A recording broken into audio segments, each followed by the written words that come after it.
This is James Murray with Net News Ledger. We're at the Da Vinci Center. It is the 30th of May. We're at the Thunder Bay Chamber of Commerce All Candidates Forum, where we're going to have the candidates debates for Thunder Bay Superior North and for Thunder Bay Atikokan. There's going to be a full slate of candidates from both sides, from the major parties, and this looks like it'll be an interesting evening. We thank you for tuning in. Our thanks to our supporting media sponsors, which are Acadia Broadcasting and Net News Ledger. And Net News Ledger will also be live casting the event tonight, so folks may be watching from home. If you are using social media to share tonight's forum, please use the hashtag #ChamberDebate. That's #ChamberDebate. The issues discussed here tonight affect our community, and it is important that you have an opportunity to hear the views of the candidates and their parties in order to make an informed decision on Election Day, June 7th. The order of speaking has been determined by a draw, and the questions will rotate from what would be my right to my left. The questions will be posed to the candidates by the panelists, and each candidate will have 60 seconds for their answer, with the receiving candidate receiving a 30-second time for rebuttal at the end of all of the candidates' comments. The candidates will only be able to speak within the allocated time. Nick will be putting up a notice card when there are 10 seconds remain, so that the candidates will be keeping an eye out for that. And when the 10 seconds run out, it will turn red, and we will cut you off and carry on to the next question. I do remind the candidates that they have pledged to be respectful of each other, to not engage in any name calling, to not interrupt each other when speaking, and that they will not use appropriate language, and they will follow the direction of the moderator. And the candidates will also just be turning on their microphone when it's their turn to speak, so we hopefully won't have any interference that way. The audience is asked to remain quiet while the candidates are speaking, but applause is welcome after each candidate's response. So I'd now like to introduce our panelists for the evening. We have Rosa Carlino, the 2018 Chair of the Board of the Thunder Bay Chamber of Commerce, and Vic Krasowski, News Director at Acadia Broadcasting. So the first forum is with the candidates for Thunder Bay Superior North, and the candidates are Derek Parks for the Ontario PC Party, Michael Gravelle for the Ontario Liberal Party, Lise Vaugeois for the Ontario NDP Party, and Louise Ewen for the Trillium Party of Ontario. Thank you for being here. So we're going to go ahead and get started with 2-minute opening statements by each candidate. Again, the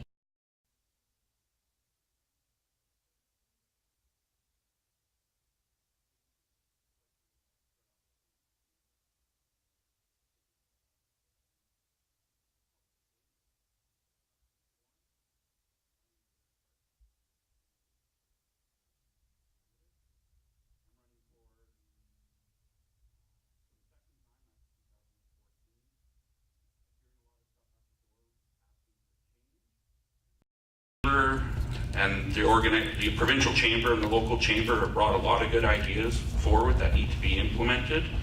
Some of the biggest things we're hearing out the door are energy rates, impact assessments, and just overall taxation, energy cost. So under Ontario PC government, we're looking to cut taxes, put more money back in the pockets of residents of Ontario, and address some of those concerns that we've been raised at the door. Thank you very much. Thank you, Mr. Parks. Mr. Gravelle. Thanks so much, Charlotte. Thank you to the Chamber for hosting the event this evening. Our relationship with the Ontario Chamber of Commerce is a strong one, and we certainly value your advice. From a local and a regional perspective, our government certainly has worked hard to support the growth of the economy in Northern Ontario, whether it's by lowering the small business corporate tax, continue to support the Bombardier workforce through increased investments in public transit, protecting Ontario's forestry sector with an exemption to the Endangered Species Act, working with new industries such as craft breweries, film and television, or long-time standing ones like the agricultural sector. We've invested millions of dollars to build up these sectors and to create new, long-lasting jobs. We've worked hard to build up the energy sector in the Northwest as well. And with the advice of organizations like Common Voice Northwest, We will ensure that the energy sector meets the needs of the growing mining sector in our part of the province. I've looked closely at the recommendations in the OCC report, and I believe that we can work very cooperatively with you on a number of those recommendations.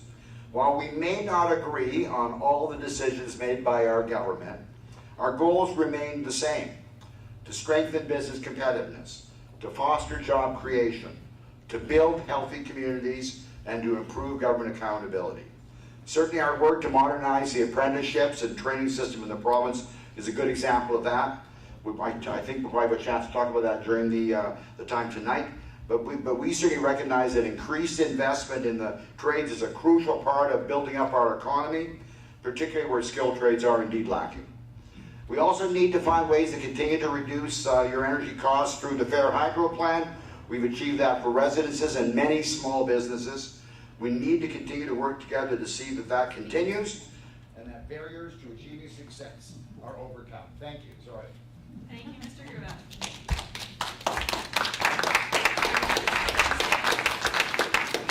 Is from Vaugeois. Thank you. Thank you. Yes.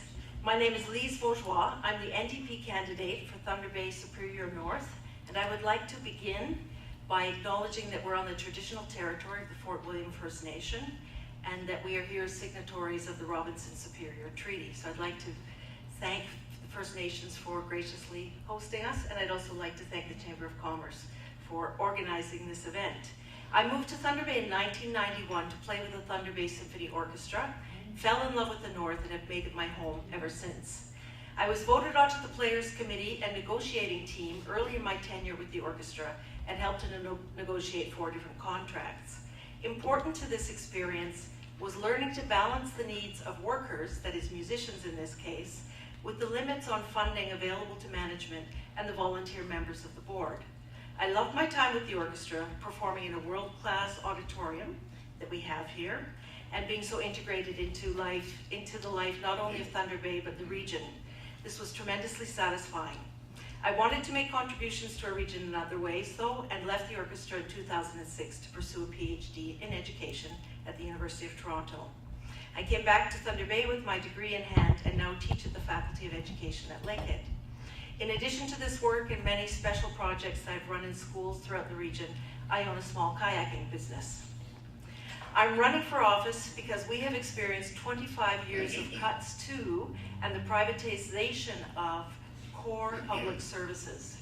The NDP goals are to make life more affordable for everyone by properly supporting core services such as education, health and seniors care, affordable housing, lowering hydro costs, and looking after the maintenance of our highways.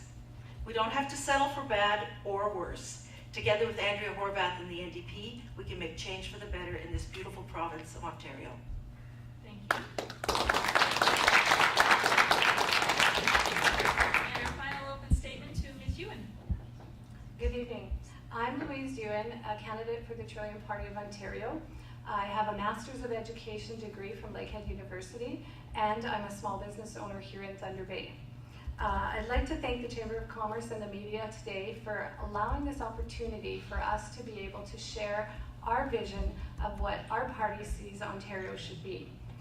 So, I'd also like to thank, before I forget, my supporters, my family, my friends, and especially my partner, Joseph Elchison, who has been a real solid rock throughout this whole process. I can't thank him enough. Anyways, so basically the Trillium Party of Ontario, for those who don't know, was founded in 2014 by Bob Yasuk. He was within another party and was disillusioned, and they basically told him if you don't, he couldn't change it from within, so they said start your own party. So that's what he did. And for the next 4 years, he's been building it. So with that, in 2017, sitting MPP, Jack McLaren, joined our party, and from there, today, we have 26 candidates running in this election in 2018. So we're really proud of that. We're building really fast. I joined the party because of its core values of democracy, integrity, law, and transparency. For us, democracy means your voice needs to be heard in Parliament. And in Parliament, it's not heard. Because once you vote, and you vote for whoever you think works best for your community, they go to Parliament, and then all three of the major parties, they whip their MPPs and make them vote the way the party wants, so a party line, or if your MPP doesn't want to vote the party line, then they don't show up for that vote. So they're off the hook from you. Okay. All right, I'm just going to end with, if you want real change for your families, for your future, and for Ontario, vote me. Thank you, Ms. Ewen. So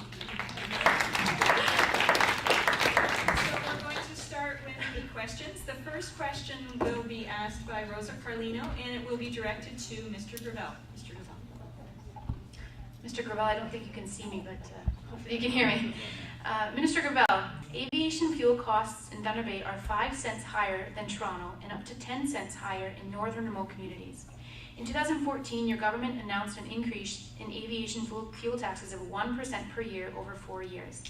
The negative impacts of this fee increase on communities with no alternatives to air transportation were acknowledged by the Premier in 2014 budget debates, and a solution was promised.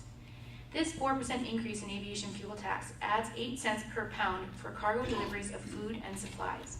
These increasing costs are adding to the already significant economic, health, and social challenges of our far north First Nations communities.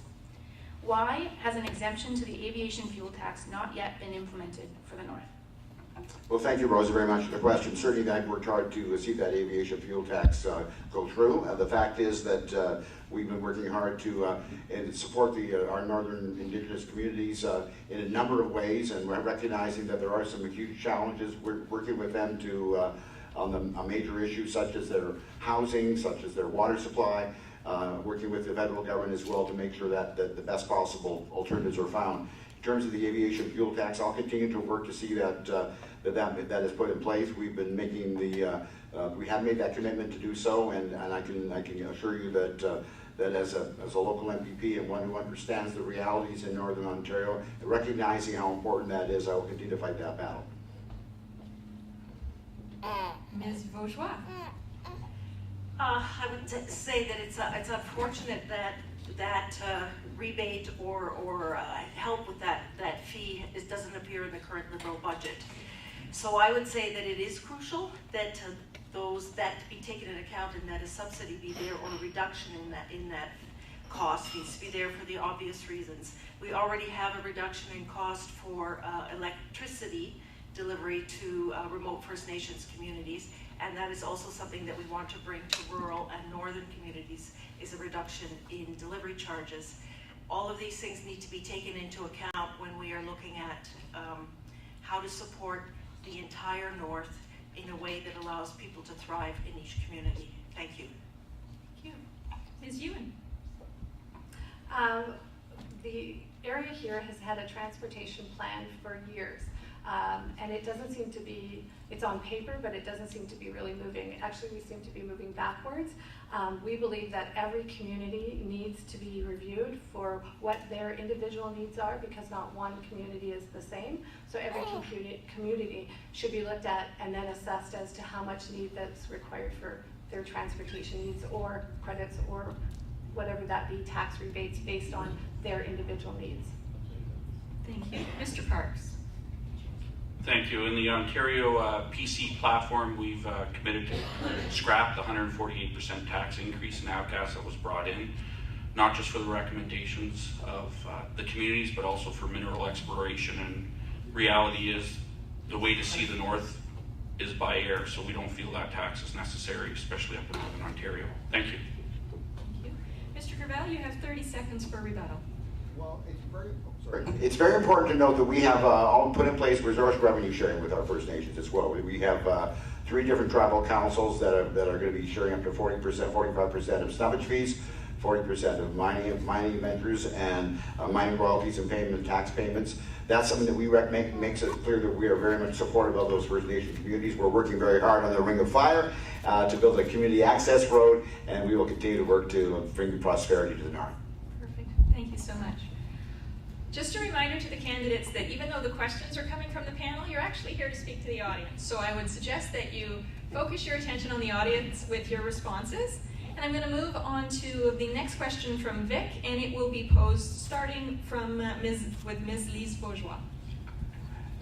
Ms. Vaugeois, if you're victorious in this election but your party does not form the government, how will you be able to serve your riding to make sure that the voices here are heard at Queen's Park? I'm very vocal, very articulate, and a fighter. But I would also say that I'm actually quite confident that the North is going to be represented by the NDP. I won't predict what's happening in our riding, but I would say that regardless of who the party is in power, that there will be a very strong NDP caucus and very strong representation in the North.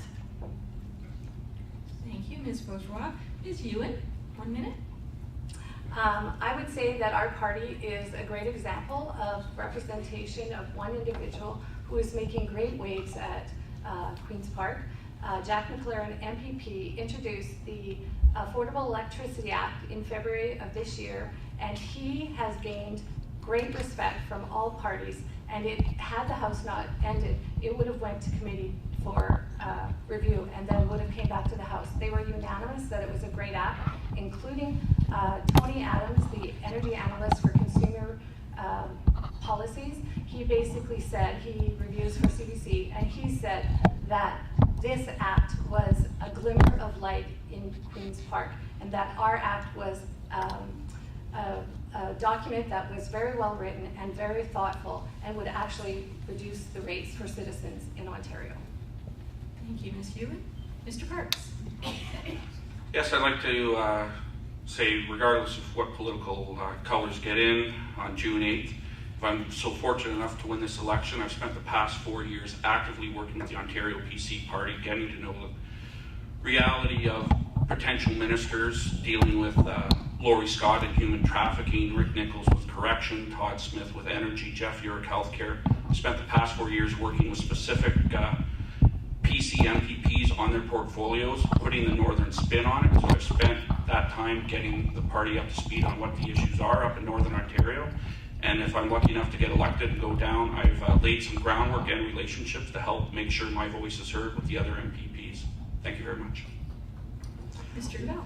Well, I'm very proud of the strong voice that I brought to Queen's Park for the last 23 years. 8 of those years were in opposition, and I fought hard to make sure that our voice is heard. It's been the most important thing to me as an MPP, whether I've been in government or out of government, is to be a strong voice for the North. And we have made a lot of great things happen up here in Northern Ontario, partly because of that strong voice, and I think our other Northern Caucus members. So whether we're in opposition or we're in government, I can tell you that you will have a strong voice at Queen's Park if Michael Gravelle is fortunate enough to be re-elected MPP. This is a huge, for me it's a very personal relationship I have with my constituents. I treasure it, I love what I do, and I love being able to make sure the voices of Northerners are heard, and that's why I fought so hard to make things like the 4-lane highway move forward and make sure that we do the best we can to make sure that voice is always heard in the strongest possible way, and that's what I will keep doing whether I'm in government or I'm in opposition.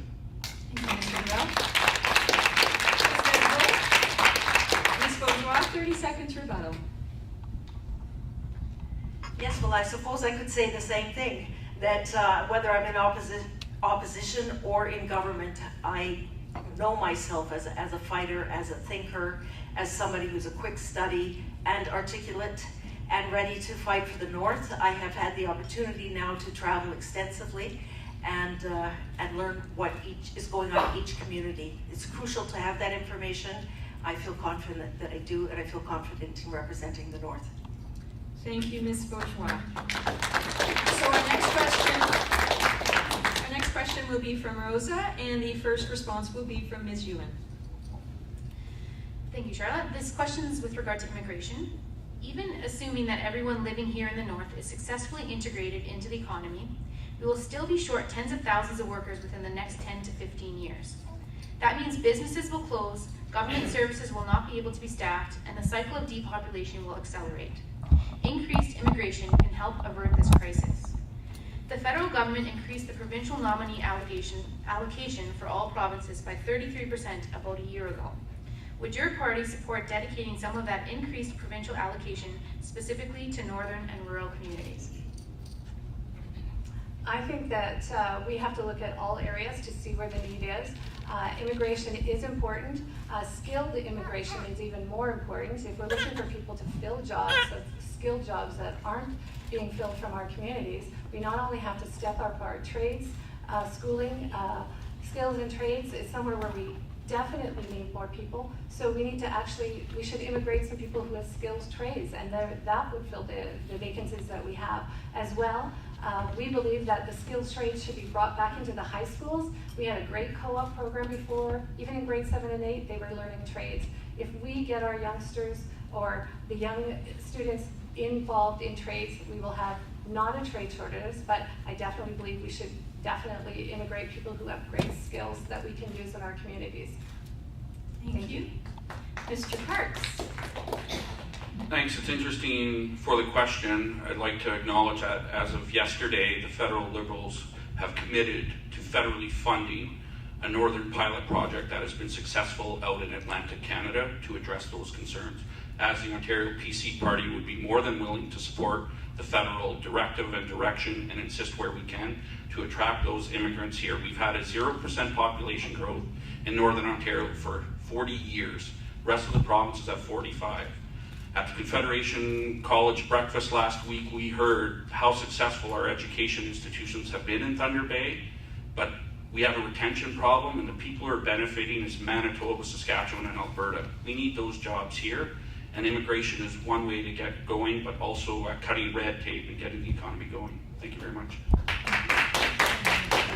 I absolutely support the provincial nominee program in terms of what it can do in terms of dealing with the trade situation, the lack of trades here in Northern Ontario. We deserve more than our fair share. This is something that our party supports very, very strongly. There's some great opportunities. The Northern Policy Institute also came through with a very interesting recommendation that was followed through in Atlantic Canada, which speaks to what my friend Mr. Parks was talking about.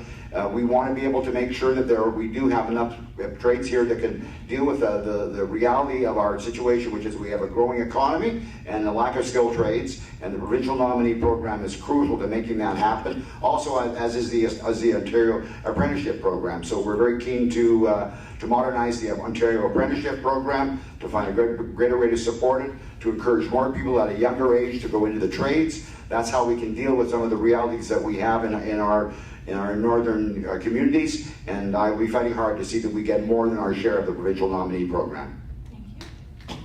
Ms. Vaugeois.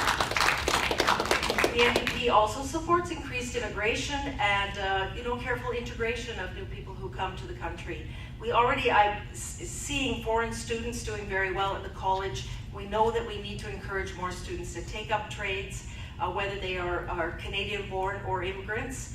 And we also know that we need to strengthen the apprenticeship program.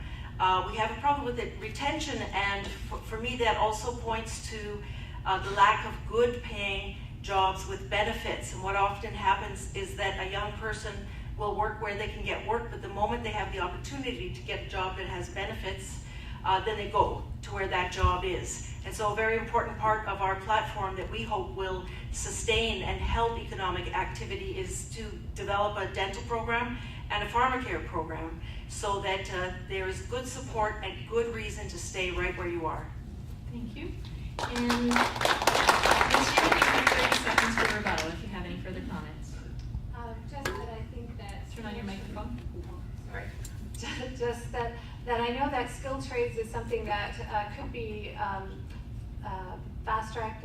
If you started in the high schools, we could have trained people by 21, so therefore we definitely would be able to then, there's a shortage of people here in Thunder Bay, and we would definitely be able to get students working here in Thunder Bay.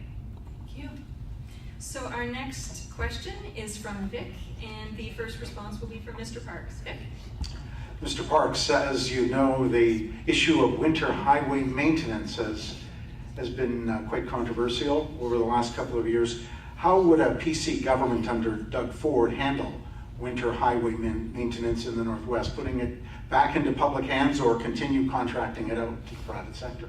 Thanks for the question. I think if you look at the history of those highway contracts, there was a shift under the Liberal government where it was only attractive to huge conglomerate companies like Trillium who have filed for bankruptcy, and the province has to step in this winter to maintain that has been going on. It took away contracting rights for local drivers and companies to take winter road maintenance. I think there will be some type of hybrid system where it'll be private, public controlled. It needs to be that way. But the current contracts that were awarded in the last round of the Ontario Liberal government limited local participation from graduates and companies in participating. They were unable to find the $250,000 bonds that the Ministry of Transportation required for these companies to bid, and I think that is not fair to local Northern Ontario companies. Thank you very much. Well, we're committed to putting winter highway maintenance back into the public hands. We're going to do this in a responsible fashion. It was the Conservatives that began this process of privatizing the winter highway maintenance system, and we are now committed to making it go back. We're going to wait till each contract expires. The fact is that people in Northern Ontario deserve to know that they got a safe driving experience. We all have to drive. There's no question about that. I mean, I, as a private member, fought very hard to maintain public maintenance of our highway system, and I think that's the responsible thing to do. That does not mean that there are not opportunities for many individual contractors, because there's been quite a few that have built themselves up as a result of the process that's been underway over the last 10 years. So they will still be working with MTO, but we need Ministry of Transportation back in control of the highway maintenance, so that people can feel indeed that they're going to be safe in terms of their driving during the highway in particular.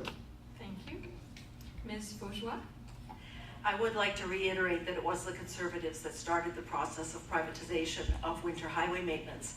However, the Liberals have also let it run for 15 years and have only just added it into their platform at this point. It is very much part of the NDP commitment to buy back bring those contracts back under public ownership, public control, as soon as the contracts are up for renewal.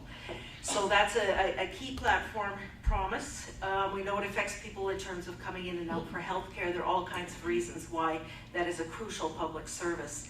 And I'm just going to point out one other thing too. I'm sure we'll get to budgeting and where money's coming from in further questions, but knowing what I know about the lack of a written Conservative platform at this point, I'm going to just put the question out there that we have to know where the revenue is coming from to actually bring back the maintenance of the highways. Thank you. Ms. Ewen?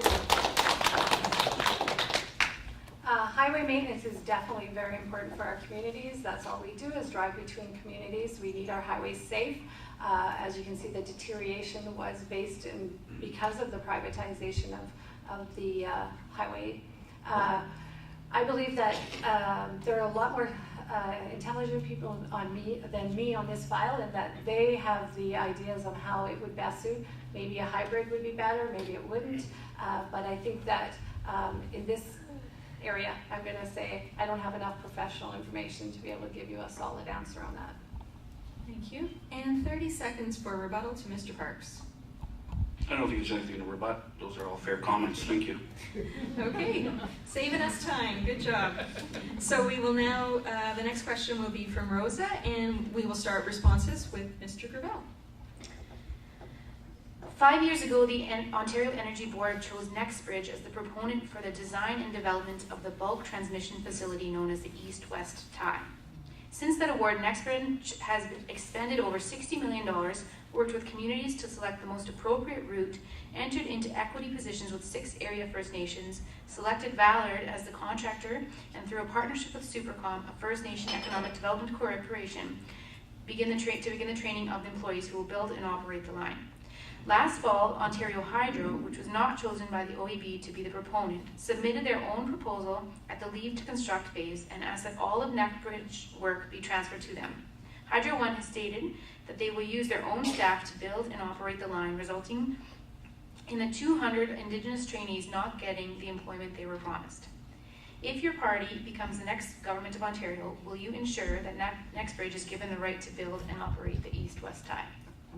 Well, if I may, I will speak as a candidate rather than as a member of my party, because this is something that obviously is under, the East-West Tie line is an absolute priority. Certainly has been for our government. It's a hugely important project. It's major, and certainly I know this is where Common Voice Northwest has been very helpful.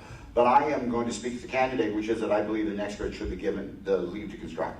I know that Hydro One is putting forward and moving forward as well in terms of public meetings discussing this. But as you point out, there's been a tremendous amount of work that's been done. A lot of money invested into this already. Some incredible partnerships have been put in place. So I support Nextbridge being given the leave to construct. I think this is a project that needs to happen as quickly as possible, and because it is considered a priority, that this is going to delay the process otherwise. So that's the case that I'll make if I'm fortunate enough to get elected on June the 7th. Thank you. Ms. Vaugeois?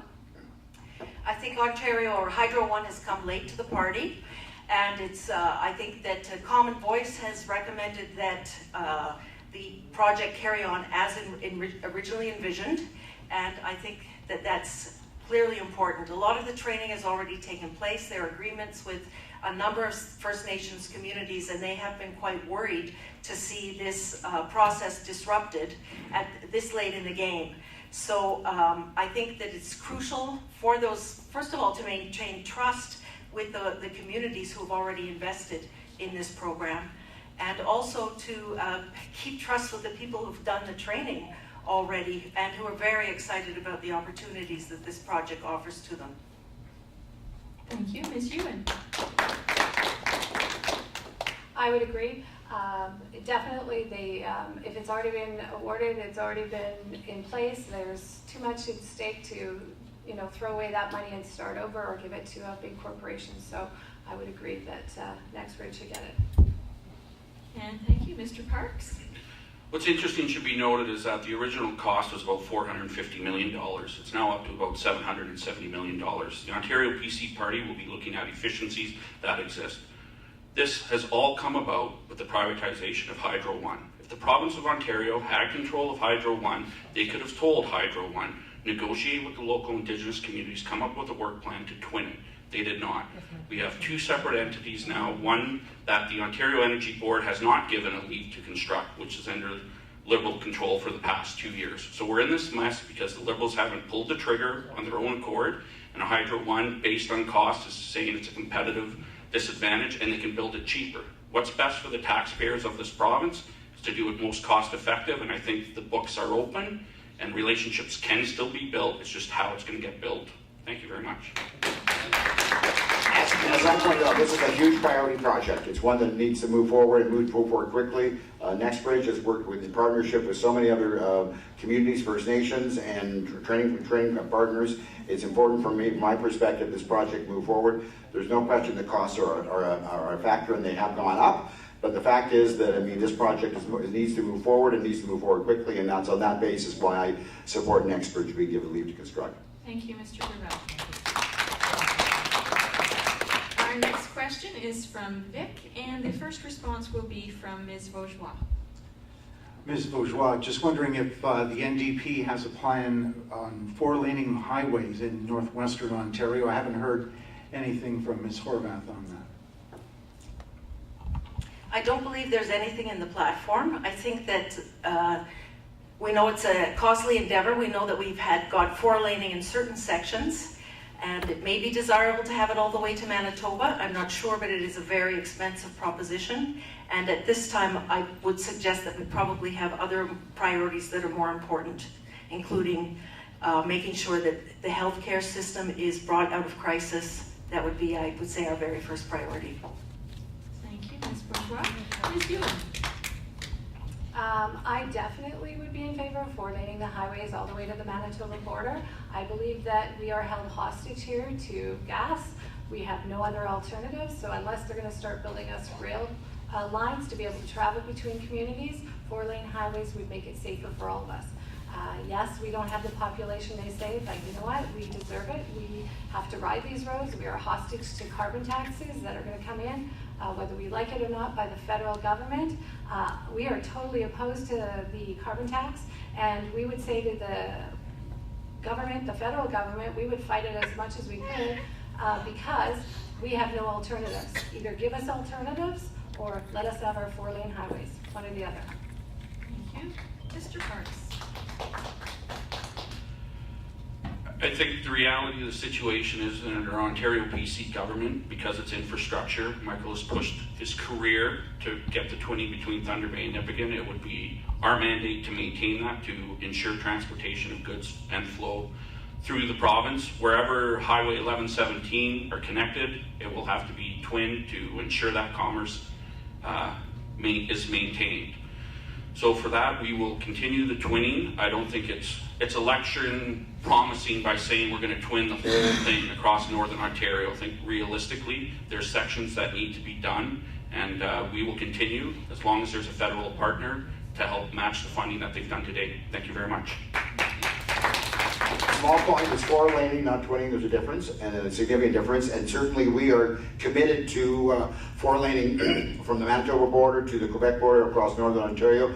It's in our platform, and we feel very strongly that Northerners deserve to have the safe driving system where they can have 4 lanes, where we can avoid the kind of tragic accidents that happen on a 2-lane highway.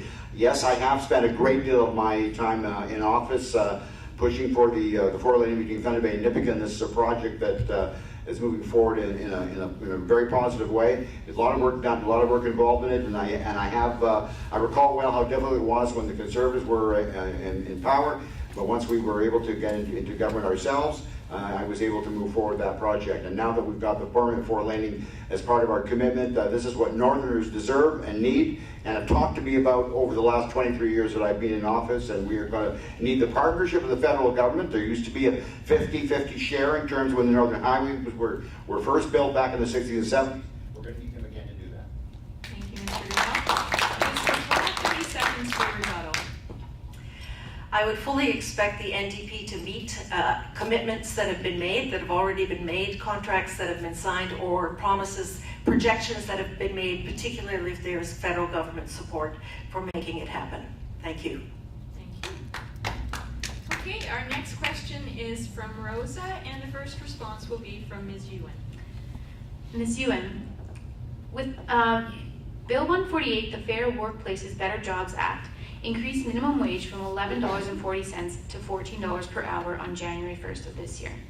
Restaurants, retailers, and service-based businesses across the city are increasing prices, reducing operating hours, and revising employee shifts to adjust to this massive increase in labor costs, while others are considering shutting down altogether. An additional increase to $15 per hour is scheduled for January 2019. Will your party continue with this additional wage increase in 2019, and what is your approach to setting minimum wage rates after 2019? I know firsthand the effects of this. I had to make some tough decisions when the change came down. We had to look at whether or not we could afford to keep our 2 part-time workers or whether we had to lay them off. And it was a tough decision to make, but we had no choice. Bottom line, I couldn't continue to pay wages that I couldn't afford to do. Plus, it wasn't just the wages, it was the increased employee EI and CPP benefits that we had to pay on top of that. So unfortunately, we had to let 2 people go from our place of business. So I wasn't in favor of the fast increase. Yes, everyone deserves a fair wage, but I think it should have been implemented on a slower rollout. And I think that each year there needs to be a plan to basically roll it out in a little more fair way for employers and employees. Thank you. Mr. Parks? The Ontario PC Party is going to eliminate provincial tax on minimum wage earners that'll make under $28,000. We feel that rate of increase up to $14 was significant for employers. I've been to lunch and learn box meetings where Restaurant Canada acknowledged that in Ontario, 25% of the restaurants are expected to close within the year. The desired effect of bringing that raise had increased tax revenues to the province, but also had a reverse effect of, as you even heard directly, decisions made to let part-time workers go when they could still be actively working through. It has had a reverse effect at something like Cineplex Odeon. When I discussed with the owner of that corporation, they have 7,000 employees in Ontario. With the new change of Bill 148, they're automating it and only going to have 3,500 employees. It's an example of the negative effect. Thank you.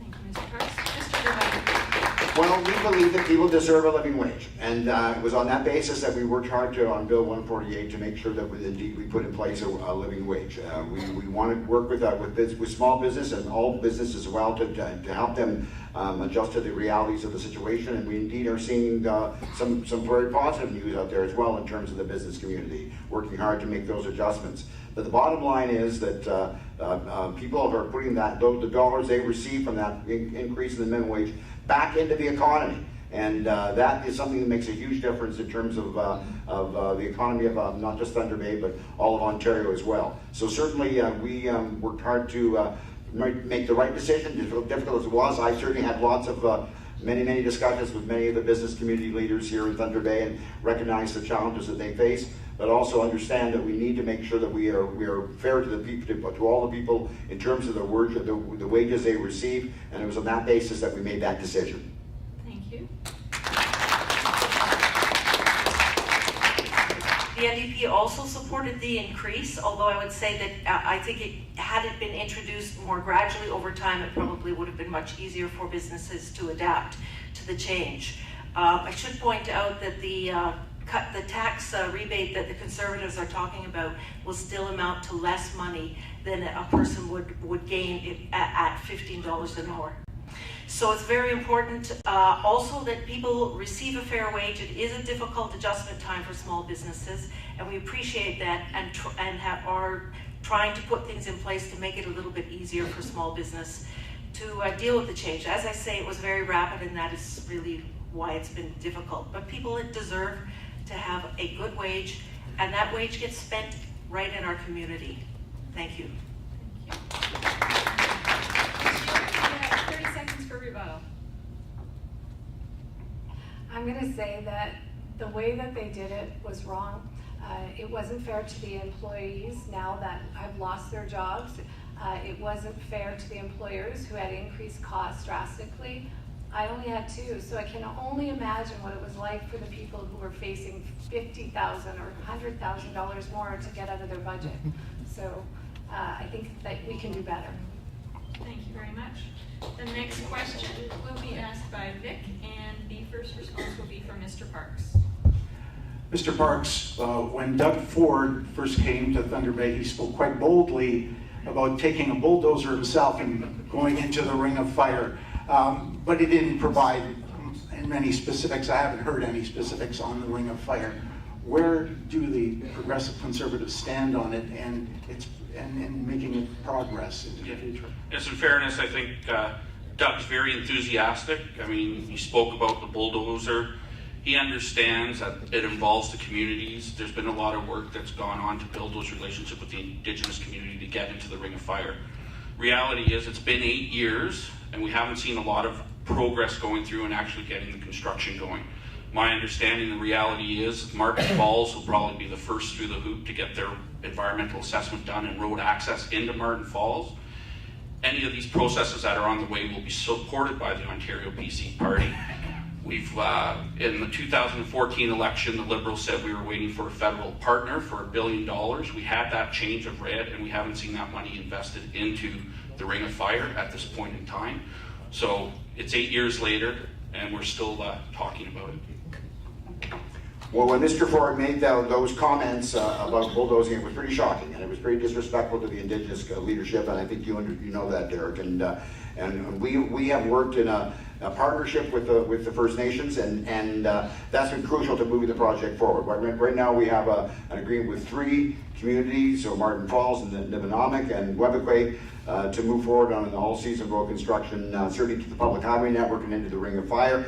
The Martin Falls is moving forward in a very positive way, and we're hoping to have the environmental assessment underway, and we're hoping to have construction starting next year. The truth is that we've said it before, and I'll say it again, this is a project that we need to do it right. This is a major resource-based project in a remote part of the province that's never seen development before. It's in their traditional lands, and it's very important we get it right.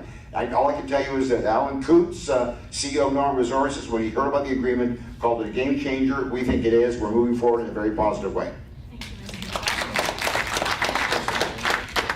The NDP is prepared to put $1 billion forward immediately to start on infrastructure work. So we very much support the project and would like to see it happen. We know that in my conversations with First Nations leadership in various communities, they are quite excited about the opportunities. It's crucial that it be sustainably, a kind of environmentally sound form of development, and perhaps we'll talk about that in another question. But what I would like to, again, point out about the PCs is that there is verbal commitment, but there is not actually a platform or a budget. And because they keep talking about various tax cuts that they want to make, I want to know where is the revenue going to come from to actually sustain the project. Thank you. Ms. Ewen?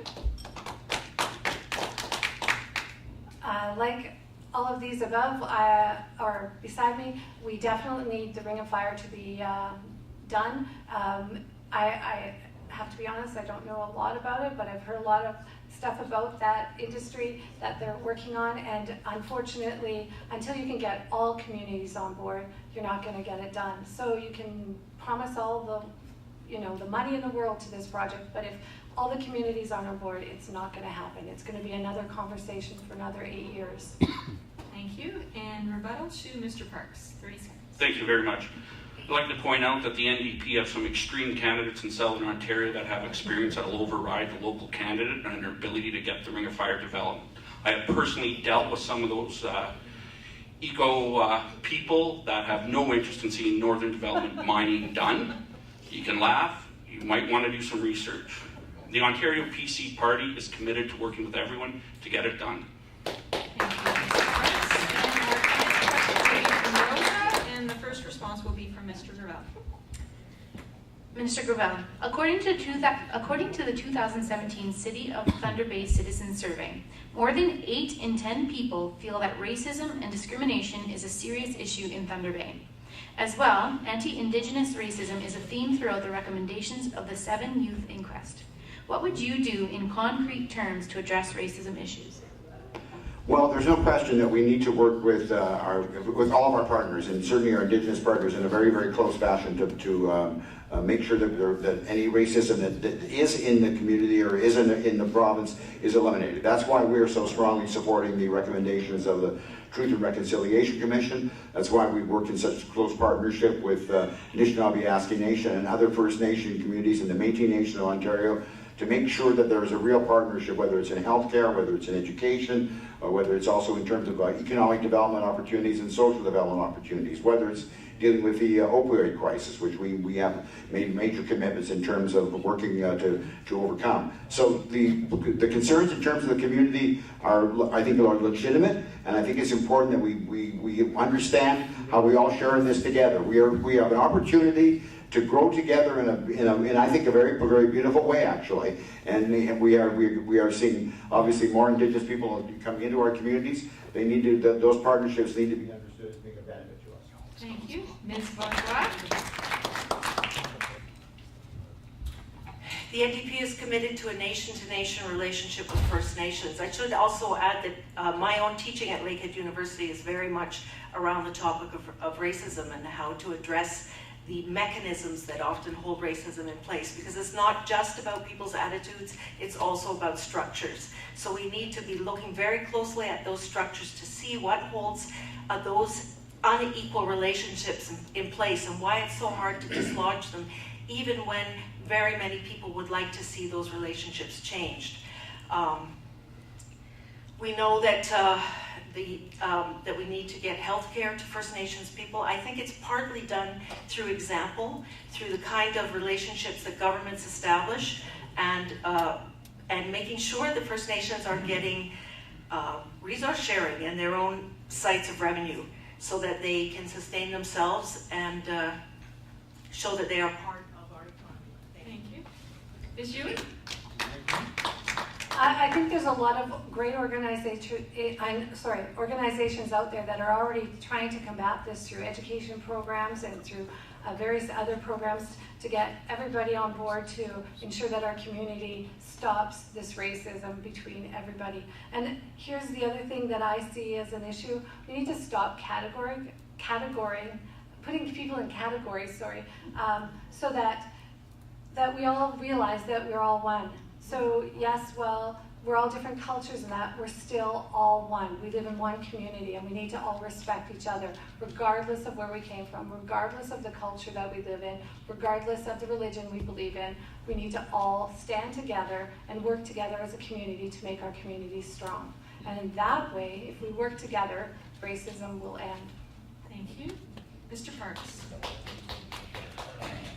I'd like to say that there are far more active groups in government in tackling this decision right now. And I think, in fairness, Ontario PC government will be there with the funding, social stuff to go through. Our commitment for $1.9 billion for mental health and addictions applies for everyone because we're all equal. There's a lot of issues, and it's not easily summed up in a 1-minute soundbite on how to address those concerns. But racism has to be addressed, and it starts by growing the communities, revenue sharing, all these stuff that build, because in the end, when those northern communities succeed, Thunder Bay succeeds as well. Thank you very much. Thank you. And 30-second rebuttal. Mr. We're all in this together. In order for us to prosper, both economically and socially, we need to work together. We need to understand that indeed this is what can make us a great province in terms of, and a great part of the province in Northern Ontario. There's no excuse for racism. There's no reason for it at all. The fact is that we are all equal partners in this, and that's something that I learned at the knee of my father and my mother, and it's something that I understand is well understood, I think, by most people in this region. Thank you. Okay, that concludes the questions. So we will now move on to our closing statements. We'll be doing a reverse order for closing statements. So 2 minutes, starting with Ms. Ewen. The Trillium Party and I will bring back free votes in Parliament for all MPPs so that you can be truly represented at Parliament. I'm going to say, don't let these three parties buy your votes, because that's exactly what they've been promising. They're going to promise you the moon during vote time, which they do every time, and then they never deliver. So don't let them sway your votes that way. I would say that as our party, because we're bringing in the free votes, we're going to allow other MPs, which we already are, standing up and saying, I want change. I want to be able to vote the way my constituents want. I don't want to have to go back to them and have them battle with me. So the other parties, have represented you in Parliament already, but did anything really change? I don't think so. They either voted the party line or they stayed away. So Ontario is not affordable for all families, and it's not affordable for all businesses. Send the message that the status quo isn't good enough. Stop asking for change from them. Start demanding change, and you will get it. So if you don't think the Trillium Party, Louise, Ewen, and you can make a difference, I'm going to say to you, then you haven't been out fishing on the water when the black flies start biting. Because first there's one, then there's two, and before you know it, there's a swarm around you. So vote me, and I promise you, they will know I'm there. Thank you. Ms. Vaugeois, 2 minutes. Okay. Right. The NDP does not just want to undo the damages of cuts and neglect. We want to move forward with properly funded healthcare and education, with increased staffing, which we know we desperately need in the hospital, we desperately need in long-term care. And we want this staffing to be based on the needs identified by the frontline workers, as well as administration. And we want to make sure that there is respectful, dignified care for people when they seek health care, whether it's in the emergency, whether it's home care, or whether it's long-term care. We also want to make daycare available and affordable so that women can return to work and contribute to the economy, knowing that their children are being cared for by well-trained and certified early childhood educators. We want to bring down the overall costs of medication and make it available to everyone, regardless of income, through a universal pharmacare program. We want to unclog our emergency rooms by providing dental coverage for those who do not have the good fortune of having access to employee dental plans. And we certainly want to bring back ownership and control of hydro. It's an asset. It formerly brought in revenue to the province, and now that revenue is going to for shareholders, and that is revenue that rightly belongs to the province that should be devoted to services that impact every single one of us at some point in our lives. It was Tommy Douglas and the NDP that brought us universal health care, and it will be the NDP that creates a fair Ontario in which we can all thrive. We can achieve change for the better, so let's do it. Thank you. Thank you.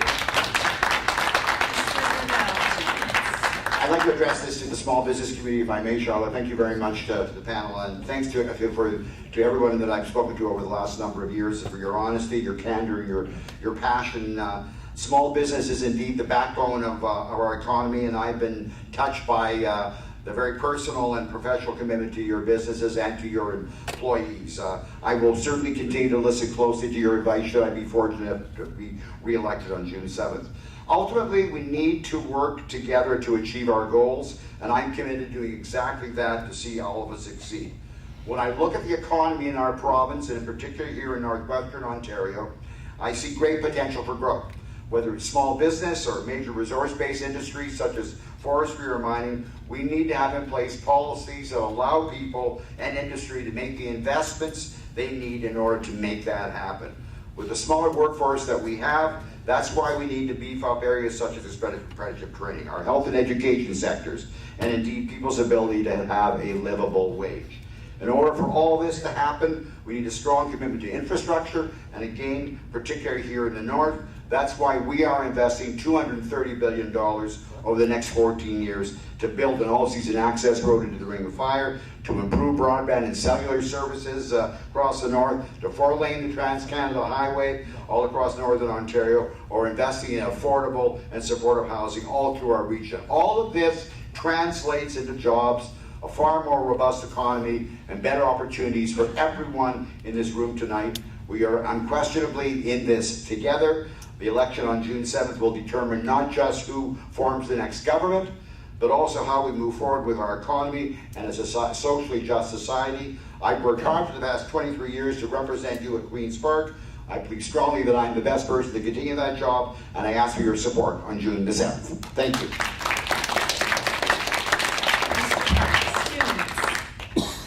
Thank you very much. I'd also like to thank the Chamber and everyone coming out tonight. It's absolutely a pleasure to be sitting up here. I'd like to start off and say, regardless of your political colors, Michael's done one heck of a job for 23 years and has been a good Liberal foot soldier. Reality is, on June 8th, it will not be Kathleen Wynne in power, and therefore the best way to ensure Thunder Bay Superior North is represented is ensuring that someone is in the government of the time.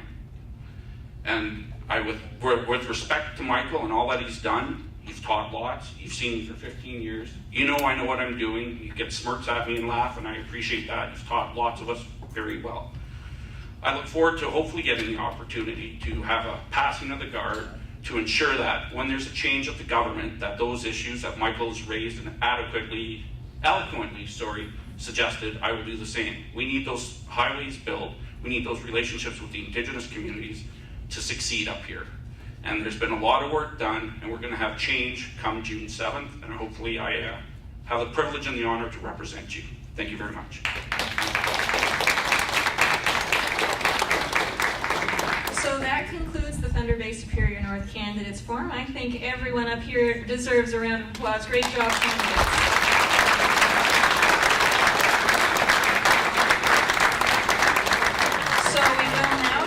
A short break to set up for the Thunder Bay Atikokan Candidates Forum. We'll ask the Thunder Bay Atikokan candidates to meet at the back table for the draw, and the rest of you refill your coffee mugs, and we'll get started again in a few minutes. Thank you.